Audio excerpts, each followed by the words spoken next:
Good morning, children. Welcome back to the social science class. In our previous class, we know very well, we were discussing about India, transport and communication. So, as we were discussing about the India, transport and communication, till now, we have discussed about the waterways. I hope in our previous class, we were discussing about the waterways, in that inland waterways and the ocean waterways also we have discussed successfully. So next we are going to discuss about the ports. See, they are meeting points between land and sea routes where ships are docked for loading and unloading. Now exactly what you mean by the ports. So first of all we need to understand the meaning of ports, and later we are going to discuss about the ports in detail. See, the ports are nothing but these are the meeting points between land and sea routes, and where actually the ships are docked and loading and unloading is also going to take place. So for example, a railway station, yeah, bus stand, like that, these are the ports. Okay, so there are many ports in India. At present we are going to come across number of ports in our country.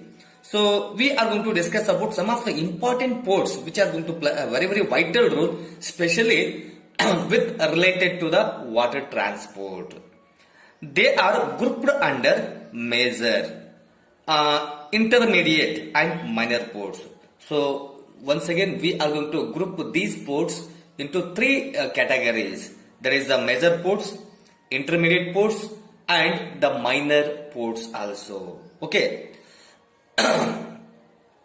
Now you see, intermediate major ports are there, no? These major ports are having the facility for large ships. Usually the large ships are there, no? The large ships are going to be docked at major ports and have a sheltered harbor and moderate facilities for handling cargo.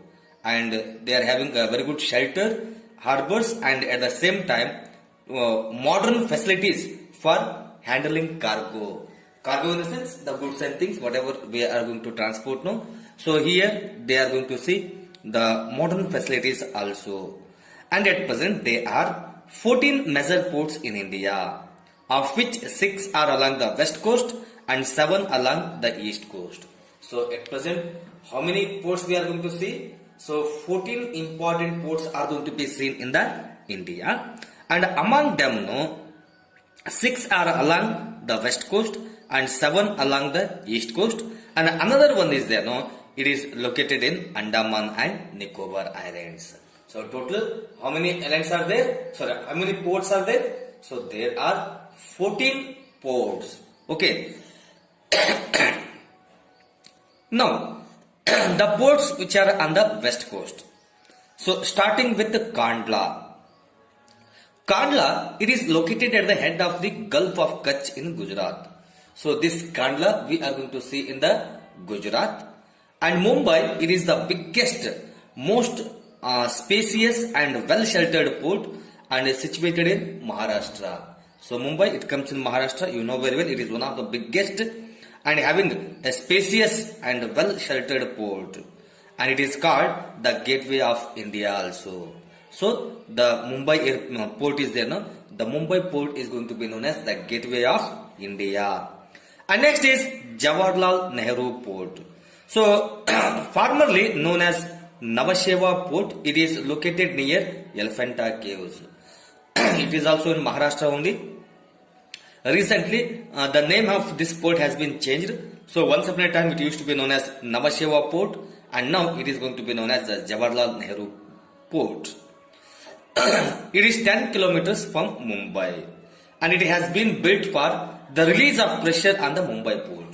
So as you know very well, so Mumbai is getting a lot of pressure. So in order to release the pressure on the Mumbai port, a new port came into existence in the name of the Jawaharlal Nehru port.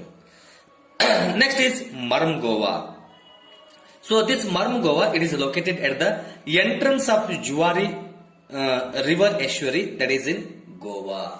So Marmgoa, it comes in Goa. And next, New Mangalore. So it is known as the gateway of Karnataka. So New Mangalore, it is going to be known as the gateway of Karnataka, and it is situated at Panambur to the north of Mangaluru. It is in Karnataka.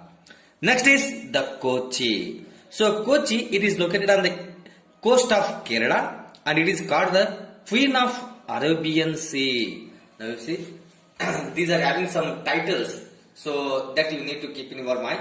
So the Kochi port is also going to be known as the Queen of the Arabian Sea. And after that, we are going to discuss about the ports on the east coast. So on the east coast also we come across some of the important ports.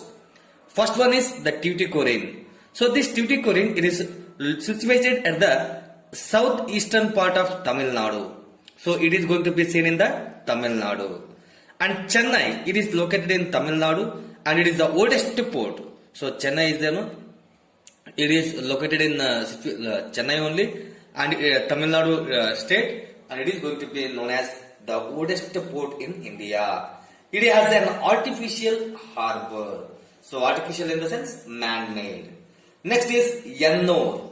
So Ennore, it has been developed to reduce the pressure of traffic on Chennai port. So Chennai, as it is getting lot of traffic, in order to reduce the traffic of this Chennai port only, the new port came into existence in the name of Ennore, and it is located to the north of Chennai. So in the north of Chennai, we are going to see the location of Ennore port. And next to that, Visakhapatnam. So Visakhapatnam is there, no? It is the deepest landlocked and protected port. So it is the deepest, at the same time it is the landlocked and protected port, and it is located on the coast of Andhra Pradesh. So where it has been located? It has been located on the coast of Andhra Pradesh. Next is the Paradip.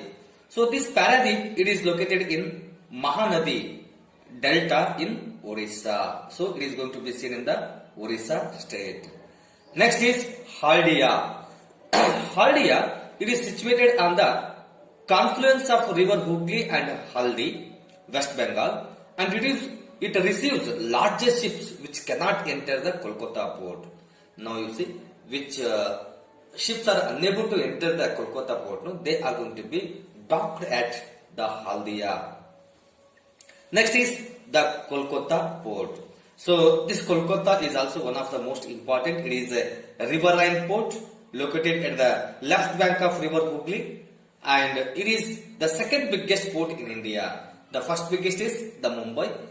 Second biggest port which we are going to see in our country is the Kolkata. And largest terminal port in Southeast Asia. And many times it suffers from problem of silting. And usually this port, many times it is going to suffer due to the problem of silting. And so to clear this silt, dredging is required. So as it is facing the difficulty of this silting, often and often they are going to clear with the help of dredging. Last but not least, that is the Port Blair.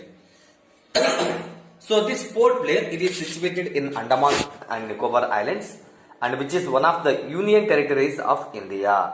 So Andaman and Nicobar is there, it is going to be known as the union territory of India, and it is located in the Port Blair itself. So now we are going to we have discussed today the ports, that is ports which have been located on the east coast and the ports which have been located on the west coast also. So with this today we are going to wind up our class here itself, and in the next class we are going to discuss about the air transport also. Till to that, bye, see you.